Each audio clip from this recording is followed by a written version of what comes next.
Welcome back, everybody, to this week's episode of We Are TPM with Kyle and John Teixeira again. As always, we are here this week to discuss with you the third piece of our How to Pick a Great Property How a Great Property Manager Can Make You More Money. There you go. Part 3. By messing up that statement. No. Part 3, we talk about tenant screening, tenant selection. So. Yep. Really important, right? Like we've talked about so far some important stuff. We've talked about maintenance and keeping your rent rates at market value. That's pretty important. But probably just as important is this tenant selection topic we're about to talk about today. One of the things I hear all the time, Kyle, there's an old phrase in what we do. It's tenants and toilets. Right? It's a phrase to describe the reasons why people don't want a rental property, right? Because they don't want to deal with tenants and toilets. Well, A, get you a property manager, and B, maybe you're doing it wrong. Yeah, that's a fear-based decision if I've ever heard one, that's for sure. So I always laugh when I hear people say that, and it's people like to disseminate that. It's a quick, easy, tenants and toilets. Everyone's got, I always tell you, Kyle, you and I talk about it. You always hear the horror stories, right? Nobody tells the good stories about property management or about owning a rental property. Nobody says the boring story. Hey, I've owned this rental property for 15 years and it's made me, $12,600 a year, and now now it's worth 3 times as much as it was when I bought it 22 years ago. In summation, that seems like a nice story, but nobody tells it, right? Everyone tells when the tenant leaves the place trashed and it cost me $6,000 to fix up. Well, yeah, nobody wants to hear that story because they think it's the one-off case, when in reality it's the majority. And what you just mentioned, the story you always hear is the minority there. So it's... Well, it's the same reason the news stations choose what they're going to run, right? It's what people want to talk about. It's what people want to tell and what people want to hear. Or what they want to tell and what they want you to hear. Either one. There you go. There you go. So let's get into the topic, Kyle, because this is really important. Let's start with detailed screening. And I'm going to talk a little bit about, kind of base it on what we do, what you and I do, right, Kyle? Because we feel like we do things a cut above the rest. Definitely a cut above most other people, but even a cut above other property managers. I think we put a lot more into every aspect of our business, but really this one especially, right? Yeah, because it's, there's not more or less an industry standard for how the screening process go, and maybe it's not a standard, it's more of a standard expectation, where we have a standard way of doing it for us. It just isn't, it's sometimes surprising or whatever, but it's not in line with how most do it, because our mindset is how most do it isn't looking at all pieces and all factors of the puzzle that you need to look at to screen a tenant for being a good tenant, and are they going to pay their rent. So at the end of the day, those are why they're being screened. Yeah. So I feel like, and this is why how we've gotten our standard of doing it is looking at what items show you those things. So, and that's what we're going to get into. Yeah, and you just nailed the first thing I wanted to get into, Kyle, is the biggest thing is just collecting the correct information, right? Like get the information that you actually need from a potential applicant. I can't believe how many times, Kyle, have you seen we've taken over a tenant on a property and we find out that we don't even have social security numbers, we don't have driver's licenses, we don't have very much on the tenant at all. And it varies way too much. I could pick up a bulk of 8 properties that were all managed by the same landlord or the same property manager, and for this property I have this, and this property I have this. I have a different lease for this one. It needs a standard. It's not just for your operations, but for your clients, for your tenants, to make sure that when something's needed or you're expected to have it, it's not even a question of checking. It's just like, yeah, we have that because that's part of our process. So, and we're going to get into this, but that all becomes part of your selection process, right? So things like copy of driver's license, social security note card, or actually just the social security number is really all we need. Income documents, just contact information, right? How do we get a hold of you? What does your prior residence look like? Those are the kind of things that we're looking for on an upfront application, that if you can't provide that stuff, maybe that's not the tenant that we want to put in one of our properties. Yeah, and maybe jumping ahead here a little bit, but what you're describing is a completed application. It's part of our standard, and part of our standard process is we require a completed application to, one, be considered, one, to even be ran. That's just to keep it the same way for everybody, make sure we, process everything the same way and make decisions the same way. So my coach tells me, Kyle, I don't know if you know this or not, but he tells me about selecting employees or people that we work with on our team, right? You and I kind of go through this all the time about, how do we choose this person or that person? And sometimes creating a system for that person to be able to follow a list of instructions that may seem redundant or don't have anything to do with the job, so to speak, at least it tells you that this person can follow instructions. Yeah, it's not an unrealistic expectation for us to have. You're applying to lease a property. A leased property has a lease. That lease is a set of instructions that you're signing on to follow while you live in the property. So if the smaller document that gets you there can't be done completely, I'm not even going to say right, but just can't even be followed and done completely, then what sense does it make to get you to step 2? Yeah, so that's right. It's a hard thing to explain sometimes, but I need to get you what you need. Can you follow instructions, right? And it just kind of goes to showing you who you're dealing with, because you're going to have to deal with this person for the next year, 2 years, 3 years, however long they live there, right? Correct. Yep. Correct. All right. Well, you're right. We jumped ahead. We jumped over some important stuff. So let's get into our screening a little bit, because our screening process is pretty intense, and it starts with some basics that everyone would recognize or expect, and a credit check, right? Yes. We do a credit check, but we personally choose not to focus so much on a FICO score, but more focus on what we see on that credit check, because you can tell if somebody's currently paying bills, if somebody's currently able to pay their bills or not, by looking at somebody's credit report. Yeah, what you're saying is like a very common question, probably the number one question we get about our application process, because it's not explicitly listed like most property managers' requirements are, is what are your credit score requirements? And we always have answers the same way. We don't have a credit score requirement. I'm not requiring you to have a certain score because credit scores do not tell me what I need to know to decide if you are a tenant who's going to pay their bills or can pay their bills. Those two things, at least in our judgment, do not, it's not a loan. Which is what credit scores are mainly used for. You're considering something completely different. So it's looking at the data points of the credit report, the delinquency history, how recent it is, how many it is, the neglect to allow things to pile up or not pile up, and if it's a temporary problem 6 months ago that's no longer a problem now. All of those things can be seen, and we want to make sure that we consider the situation of the person that's applying, not a situation that happened 3 years ago, 3 rentals ago, unless there's balances. But how they respect collections to landlords. Yeah. I don't want to be on there. We don't want to be the fourth landlord in line. Right.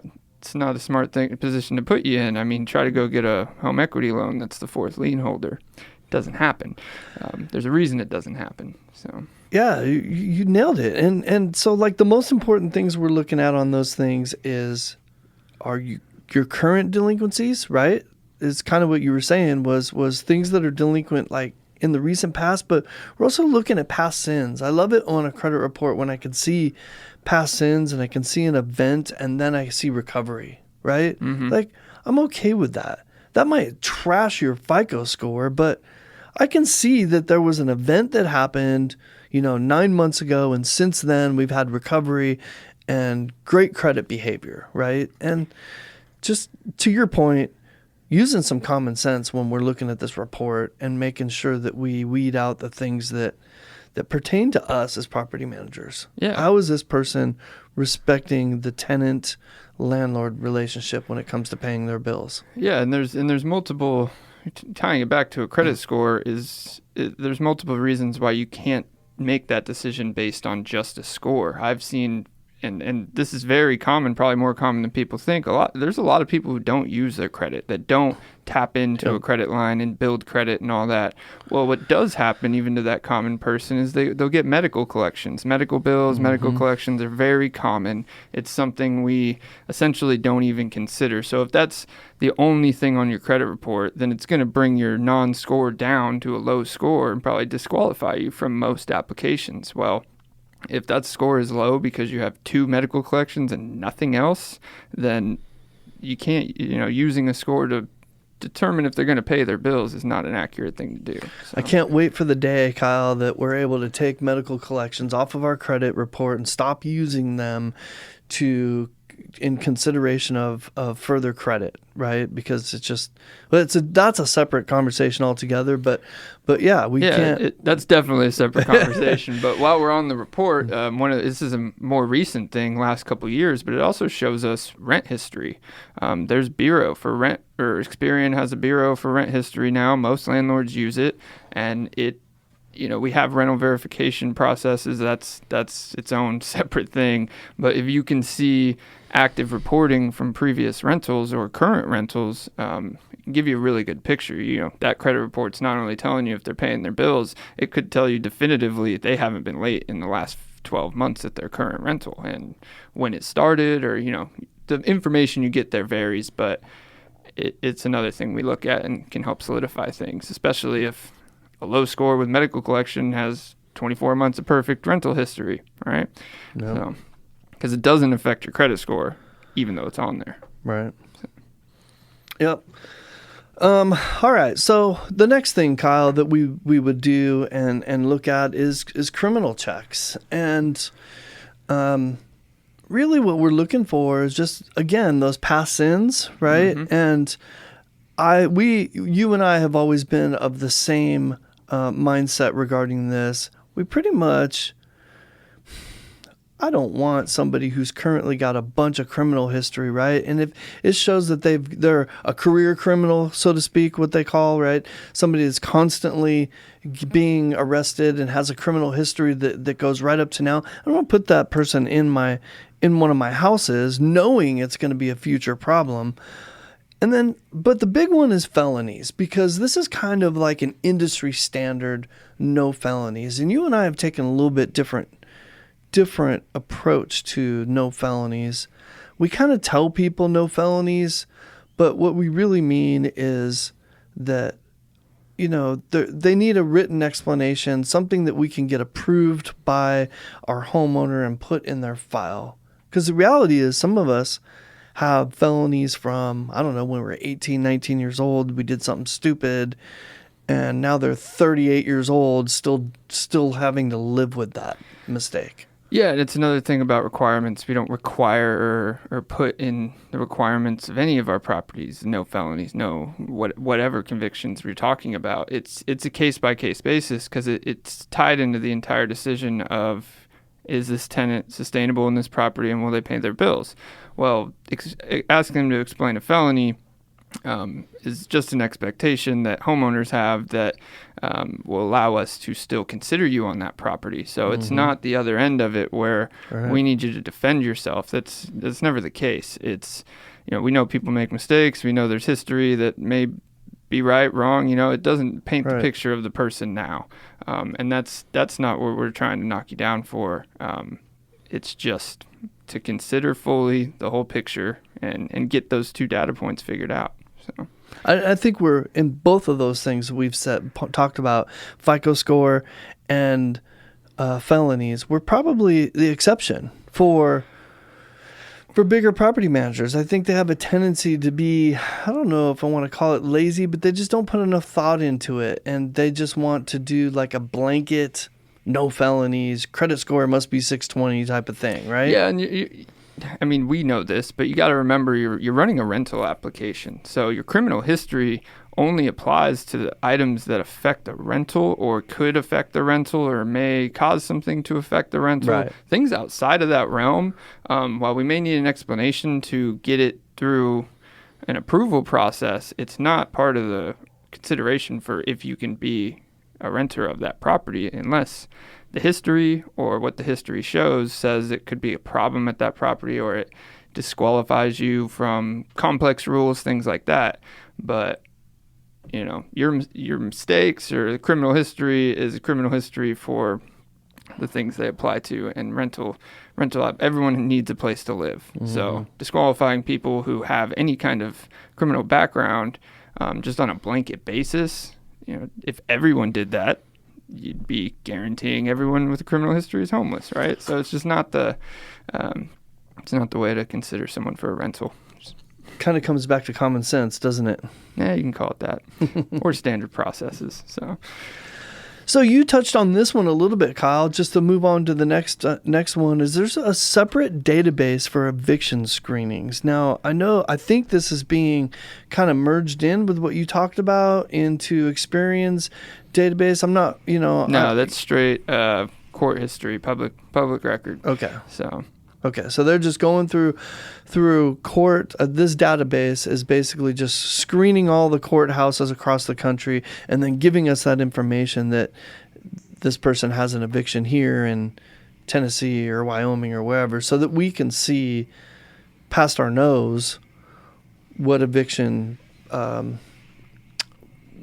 activity has happened. Yeah, and the one common thing people don't realize about eviction activity is it doesn't just show an eviction. An eviction is a judgment for eviction and could even be a writ of possession that gets removal for eviction.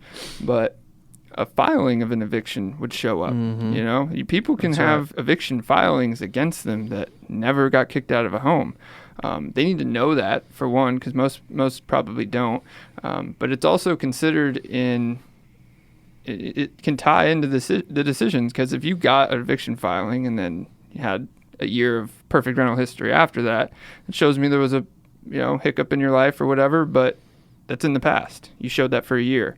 It's not going to be considered. If it happened last month, now we have to call that landlord and make sure that you're not currently under it and, it hasn't been reported, all that. So it can throw red flags, but it can also help solidify your situation. So. And if it's habitual, right? If it's habitual and you can see that this is something that happens periodically, right? That's a huge red flag. That just goes to show that this person is not, again, respecting that relationship and going through the process of, forcing their landlord to go through that eviction process. Yeah. So, all right, Kyle, let's see. We've got a Social Security verification that we do. Let's talk about that a little bit. That one is kind of right up your alley because you kind of catch these little things sometimes. Yeah, that kind of ties into, it ties into the general picture of how to pick a great property manager, and I'll kind of go a little high level on that because it takes not just a great property manager or any property manager, it takes some experience doing things to know what you're looking at and what you're not looking at. And what I mean by that is if you run hundreds of rental applications per year, or thousands, you should be able to get pretty good experience if you're trying to know what's fraudulent, what may not be fraudulent, what for sure isn't fraudulent, all those type of things. If you only do it a handful of times per year, it's one, way harder to catch, two, way harder to know what to do about it or what to ask, what questions to ask. And a lot of that ties into Social Security verification because there is a lot of fraud in property management and in rental applications. And the Social Security verification verifies that social matches the date of birth and the name. Sounds like a pretty simple process until you look at that identity fraud is a thing. It's something that we've come across. I'm sure most property managers have come across. That verification alone doesn't show you that. The credit report that doesn't show an employer that pays you W-2 for the last 2 years. If that's what you're submitting to us and it's not on your report and you've applied for 3 credit lines in the last year, then that's a huge red flag because those would be on that credit report. And it not being there makes you question the pay stubs. And then if you question the pay stubs and you know you're questioning the pay stubs, you know how to, not that you don't verify those as well, but trust me, people and technology these days is pretty tricky. Yeah, what I hear though is it's like, it seems simple, verifying social security number, but it's just another piece of the puzzle that helps paint the whole picture for you so that you know you've got a legitimate application and you don't have any fraud happening, right? Yeah, I mean, you can't never know for sure, but you can get your best guess, not best guess, but best experienced confidence that you not only are applying or running an application accurately, but accurate to the person who's going to live in the home. Yeah. And that the situation makes sense. So here's one that comes up from time to time that maybe people might be wondering, Kyle, is ITIN numbers. ITIN numbers. ITIN numbers. Some people call them TIN numbers, IT numbers. That is a number for a legal alien, right? That's here to work and they're paying their taxes, if I understand that right. And so it's not a social security number, but it's kind of a tax ID number. Yeah, it's tax identification number. To clarify that, it doesn't mean that you're a legal alien. It means you're not a U.S. citizen who is either working here or otherwise, and getting an ITIN number in order to pay taxes and get credit in things and all that. So I do know it doesn't require it to be legal or illegal. Okay. We all know that process takes forever. You can't knock people for not paying taxes. You won't let them until that process happens, right? So I do know it's not any kind of alien. So yeah, and so but a lot of people that come here to this country and do so illegally, though, don't go through the process of getting an ITIN number, right? So the ones that do, right, at least they're reporting something, they're paying their taxes, we know where they are, they're acting like a citizen, yeah?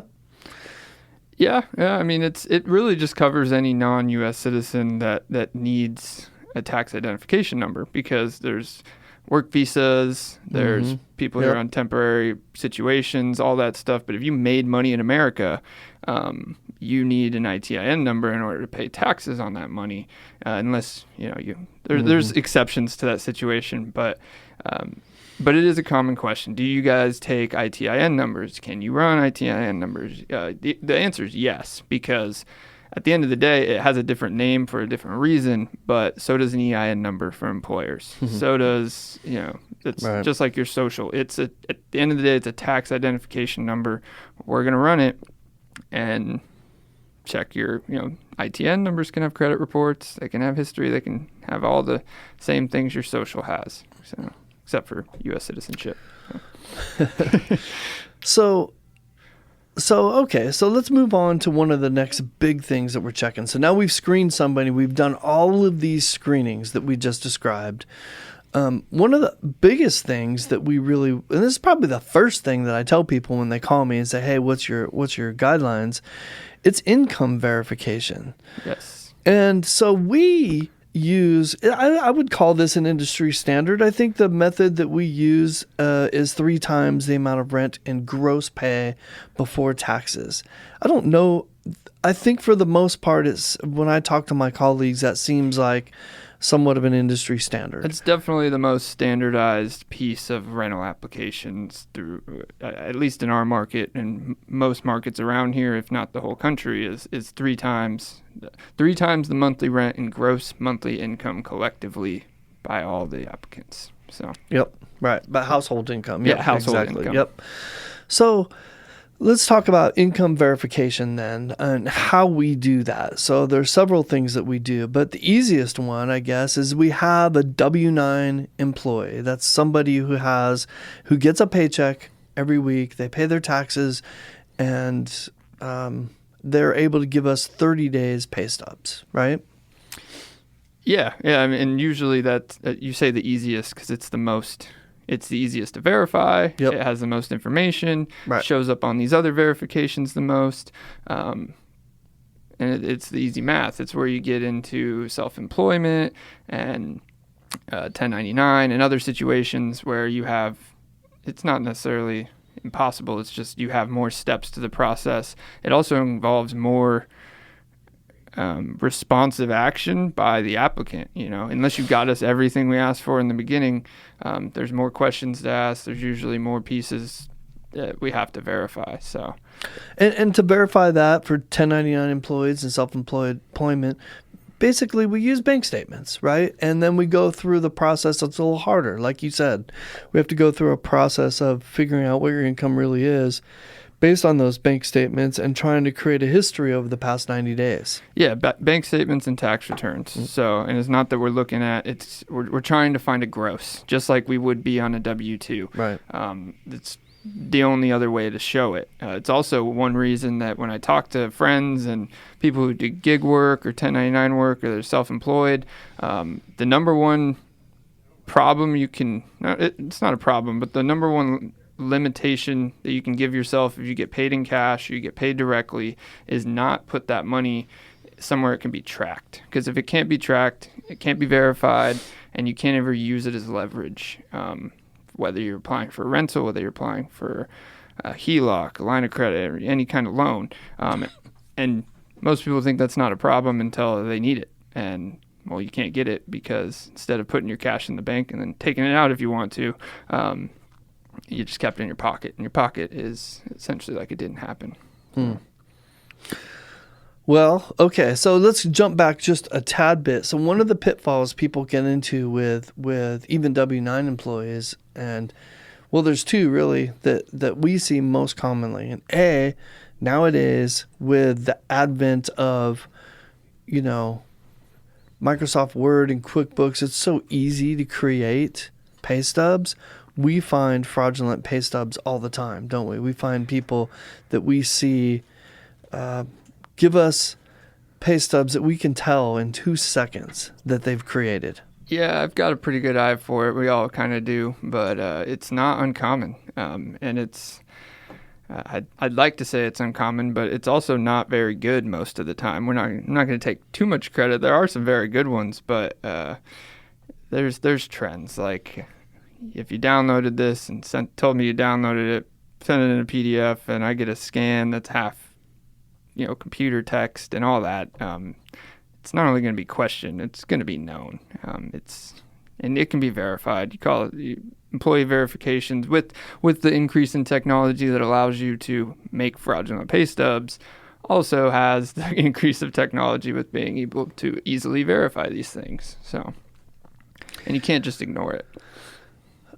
You're exactly right, and you're really good at spotting that. And the other thing that I find, I get this all the time when I'm running applications, and we've all trained ourselves fairly well at looking at dates, right? We want to get the last 30 days of somebody's pay stubs, and inevitably, it happens. This is so common for people to not send this past week, or to skip 1 or 2 in the middle. And then you're questioning why, right? And it's almost always there's a reason why. It's because, they don't have that job anymore, or, their hours got reduced, and they're trying to avoid showing you that by giving you, last month's statements or pay stubs. So that's a common trap that I think landlords could fall into. It is, and it's a common trap that tenants fall into, thinking they need to spruce up their application. We've gone through this process with tenants that their real situation would have been acceptable, and they didn't get a rental because they submitted I don't even need to call it fraudulent, but intentionally misleading application or pieces of it in order to try to spruce up or make it better. And it's just not the way to do it. Either you qualify or you don't at the end of the day. Yeah, so we've talked a lot about fraud right? And it's pretty prevalent, like you mentioned. And that's the biggest thing with income verification that we're trying to protect ourselves from and our clients from. Anybody who's willing to commit fraud in an application when they haven't even been chosen yet tells you a lot about their character and who you're going to be dealing with, right? Yeah, I mean, it tells you a lot about what they'd be willing to do. I mean, what they'd be willing to do to the property or work orders, or, be misleading about other things. You don't want to be misleading about how a hole ended up in the wall, or how the house caught on fire, the worst case things. If you can't get a clear answer on just basic questions, then you probably won't get a clear answer on basic questions later. And honesty goes a long way, especially in this business. So the bottom line on this is we're just looking for affordability, right? That's really, we want to make sure whoever we put in one of our homes or one of our clients' homes can afford to be there, right? That they show some kind of stability, and we're not going to be chasing them down for money. That's why people hire us. It is the why, but it's also mitigation too, is a huge part. Because a lot of landlords have told me, why does it matter if I get my rent? Why do these verification things matter if you get your rent? The why does it matter always comes down in pretty much all aspects of life is, well, what's the worst case scenario? Well, the worst case scenario is you get enough rent to move in and they don't pay another dime for as long as you'll let them be there without paying another dime, file an eviction, they never show up to court, go through the eviction process, and then find out after losing all that money that you had filed against a fraudulent identification. So you can't take the real person. You didn't affect the actual person that lived there, and, all over some verification processes that could have been done at the beginning. Yeah, protecting your investment. Yeah, you're right. And the worst thing that I see landlords do is I hear stories about how they took money from somebody, right? Tenant came to them with cash ready to go, and they just took it and didn't do all this due diligence that we're talking about today. And then they're dealing with exactly what you just described, right? They're dealing with the repercussions of it. They may have been fined for even a year, but the fact that this person had to come to you with cash and almost to get you to make a quick decision already tells you a lot about who you're choosing to put in your home. Yeah, I mean, you can't make judgments based on that. It's based on, if they qualify after doing that, but it still does give you some accuracy to what information you might get. And gut feelings are not due diligence. Gut feelings do not do math very well. They're usually wrong, too. Yeah, I mean, whether they're wrong or they're right, they're not right or wrong for the right reasons. That's right. So you're right. And they're not protecting your investment. That's a good one. We need to write that one down, huh? Gut feelings don't... I see you already forgot it. I love it. That's why I should have wrote it down. Well, fortunately we have that on this podcast, so we've got it recorded. We'll get back to that. So, Kyle, just some other factors. Those are the three main things that we're looking at, right? Those are kind of like our first three steps.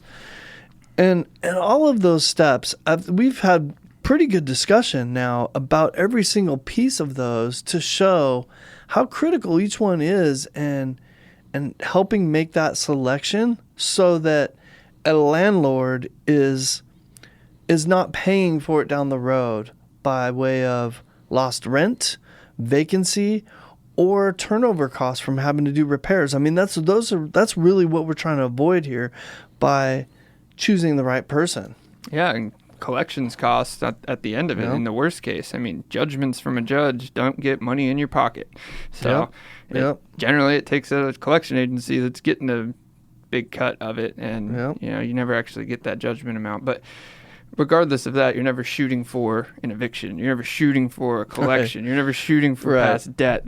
What you're shooting for is rent to be collected and the property to be returned at some point in the future in comparable condition, minus normal wear and tear. So you should select people that can do that. Yeah. No, but I feel like we skipped over rental verification a little bit, though, Kyle. I mean, that's really important too for the reasons you just said, and like you know, the old saying that insanity is doing the same thing over and over again, expecting a different result. And that's really what rental verification is about, is let's find out what this person's past experience is leasing homes from the past landlord. Would they put this person back in one of their homes, right? Yeah, and it's a huge thing. Rental verifications are a big piece of that consideration, because you're asking somebody who already made the consideration you've made, hopefully in a similar way, and already had the experience of whether it was right or wrong, based on their property. I mean, it's not 100% accurate. It doesn't 100% correlate, but it does give you information from a person that was at one point in your position and saw it through. So, and you can expect the same outcome is really kind of what I was getting at, right? So like whatever the outcome was there, you should expect the same outcome if you choose that person again. Yeah, no, not all landlords are perfect. I mean, sometimes there's situations where the tenant says, okay, well, this is what my landlord's going to tell you, and this is why it happened, this is what happened. Landlord backs that up, and some of that may not have been all on the tenant, but the point is, tenant gave us the situation before we asked the landlord. Yep, exactly. That perspective, that completed application part of it is huge. Yep. Because if I go into a conversation with another landlord knowing your side of the story, and I get their side of the story, I'm not going to make, we're not causing or middlemaning this thing at all. We're just hearing both sides and taking that into the application. So, yeah. It's all part of the consideration process, right? And if we have a tough situation in the past, but we've got somebody else with the same, everything else is the same, that doesn't have this tough situation, that's all going to be part of the selection process. Yeah, and this may be helping or not helping, I don't know, but it's another piece of misinformation that is very common, and most people don't know that it's not just publicly available. All these things aren't publicly available. Well, who owns a home is publicly available. So when I get someone from New York and or whatever, like you have a New York number, the landlord has a New York number, I'm getting a rental verification from a Tennessee landlord, and the name doesn't match, all that. And generally what we do, from being honest, is we find out who owns the home, we call them if they stated it was a landlord. Right. We do need the information from you, right. But if I call that landlord, they're like, who is this person? We usually figure it out when the mother-in-law is put on the application as the landlord, right? So, yeah, it's pretty easy to see through that. Let's talk about some other factors real quick. When the emergency contact matches the landlord, that's a little bit of a concern. Some other factors, Kyle. How about pets? Pets play into it a little bit, right? We love pets. We take pets in most of our properties as long as, logistically it works for that particular property. But it still has an impact on who we choose, because there are some pets that will damage a property. Yes and no. It doesn't have an impact on the decision. Either that property, before even taking applicants, is decided whether pets are allowed, and sometimes those properties come with pet restrictions of, can't have this breed or anything like that. But whether they have a dog or don't have a dog is not taken into the consideration. It's, if you have a dog, does it qualify under the restrictions? So.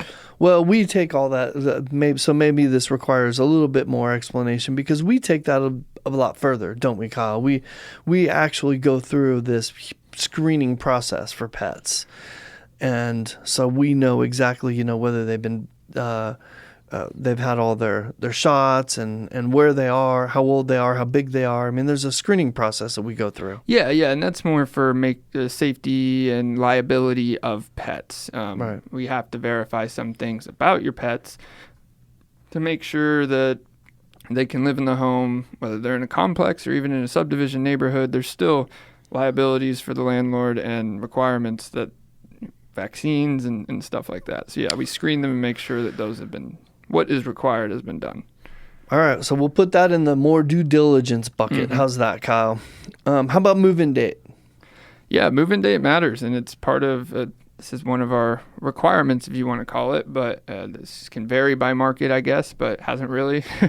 It needs to be in the near future if you're applying for an open property. That's because we are accepting rental applications for a rental generally on behalf of our client, and it's our job to make sure we maximize or minimize turnover time. So we can't consider applications in 3 months, in 2 months, especially when it's a market and there's other people wanting to move in 2 days, 2 weeks, on the 1st, whatever. So if the part of that is included is if it's too far out, we're not even going to consider it. We'll tell you that. And that as we get closer, if it's still open, we can consider that. So especially in a rental market like this, you can't leave stuff open for 3 months when there's crazy. 30 people that need a home for every one that's available. Yep. So yep. It's bananas. I get all the time. I get people calling me that looking for a rental property, and they tell me that it's I don't know, let's say it's June, and they say, Mo, my lease is up at end of September. Well, you're looking for homes way too early, right? Everything that you find in September when you would put an application in is going to be long gone by then. So wait till September to look. Wait till September to put in applications. I tell people when they call me, we're not going to accept anything we're not going to hold a property longer than 30 days. The reality of the current market that we're in is I'm not even going to take anybody even for anywhere near 30 days because I probably have 8 other really good applicants that are ready to move in a lot sooner. Mm-hmm. Yeah, and I mean that's our job. That's what we have to pick based on all qualified applicants. That's the last data point. Yeah. So and qualified and completed applications. So completed applications and move-in date are huge to getting it done. And that's it. That's really the biggest piece of the puzzle. Sometimes is those applications, right? The just getting people to complete and follow the instructions and complete the application that's always for us kind of step one. Yeah, and it's honestly the number one question I get the most in the application part and tenant screening part is, how long will it take you to run my rental application? Well, what's my nobody ever answer? likes the answer. Well, as quickly as you can get us everything we need. That's right. So we try to make it less than 3 days, knowing that most people can't get us everything we need even in a 3-day period. But the timeline comes down far more than people realize to the applicant. If you take the time to we have taken the time to put very thorough instructions, extremely thorough instructions throughout from the beginning, what to expect at each point, what to submit, what we need, what will happen if we don't get it, that it won't be ran until we have a full or this much of the application. Those things have been intentionally explained by us. So if you intentionally or unintentionally can't take those explanations or neglect them or hope we don't consider something, that takes the process longer. And depending on your situation, even if you submit a completed application, say you're not a W-2, say you're self-employed and we need a little bit more things or we have questions, those things we're quick about asking them and submitting them to you. If it takes us a day and a half to get that answer and then 30 minutes later you're asking me, well, is it done yet? No, it just sat there for a day and a half because we were waiting for an answer. That's what we needed. Yeah. Yeah. To your point, I have literally come into the office, gotten an application that was completely 100% ready to be processed with everything that we needed, that was easy to verify, everything we needed, able to run and call that person maybe an hour later and say, your application's been approved. Thank you for submitting everything. I'm going to send you a lease. What's our move-in date going to be? Or confirm our move-in date and go from there. And we're signing a lease in an hour or two. It can be that easy. What I just described to you, Kyle, from your experience is extremely rare. It is extremely rare. It does happen. And I will say every time it happens, it shows on the application that they intentionally read and followed everything we asked them to do. Every time, because there'll be comments of, hey, I'm emailing this to you after I don't want to wait and I want to submit, blah, blah, blah. But by the time, say it's at night, usually people do this at night. By the time we get there to run the application, it's in our email. We still have everything we need. And it shouldn't be as rare as it is, but it is. And it's part of like what you said earlier. It's intentionally neglecting pieces of it, or hoping we don't catch. We always catch because we always follow the same process. We need all these points to approve an application. Without them, we can't approve it. Without them, it's not completed or being considered, and that timeline can extend however long you want it to. So... But by the time someone does approve it, that timeline's over, or at least assigned, I should say. So, Kyle, I want to talk about one more important thing. We could wrap this up. I think we beat up tenant selection really good, didn't we? I think we've done a really good job of demonstrating all the little ways that you could make mistakes, make bad decisions, which all turn into how much money you make or don't make, right? In those three areas we talked about. Yeah, and I think it's why we have the conversation. Is it's not just, I think it's important for not only landlords, property managers, but also tenants on both sides of the process to understand why things are being asked, why certain information is needed, and not only that, why things take longer. Why, the whys behind all of it do matter to both parties, and if they know them, if we tell them, they'll be more open to submitting it, right? It's just like why we won't run your credit report until we have the completed application. That's not because we're just waiting until it's easy for us. That's not it at all. It's because if you finally submit your income and you don't qualify, I'm not going to hit you with a soft inquiry and all that. I mean, it's in your favor for us to not do it until it's completed. So. Right. And that kind of gets me to kind of my final point. I mean, there's a lot of property managers and people out there that use this process, especially in a market like this, to nickel and dime people to death, right? Potential applicants with their application fees, with their processing fees. I've seen so many different fees from property managers in this stage of the process that it boggles me. It doesn't seem like the win-win situation that you and I are trying to create for our clients.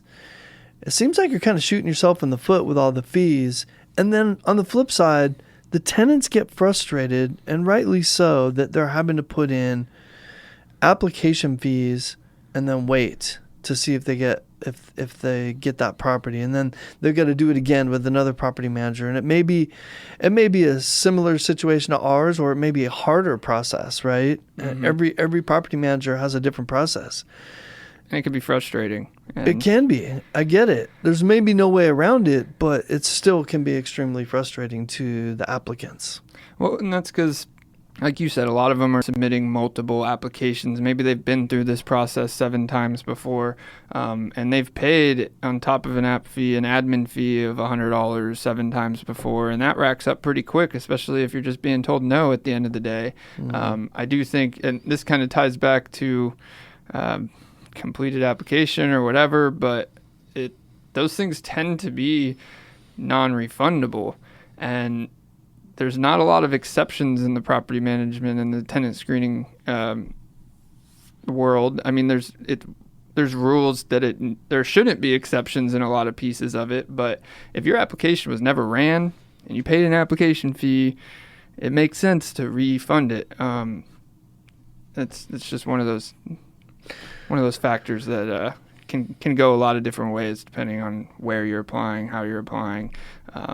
And you could have good applicants that are just waiting to find out that they're the only applicant on this house and they're for sure going to get it if they apply and blah, blah, blah. And they could have been a great applicant. Well, if you're only charging them the cost to run their application on a,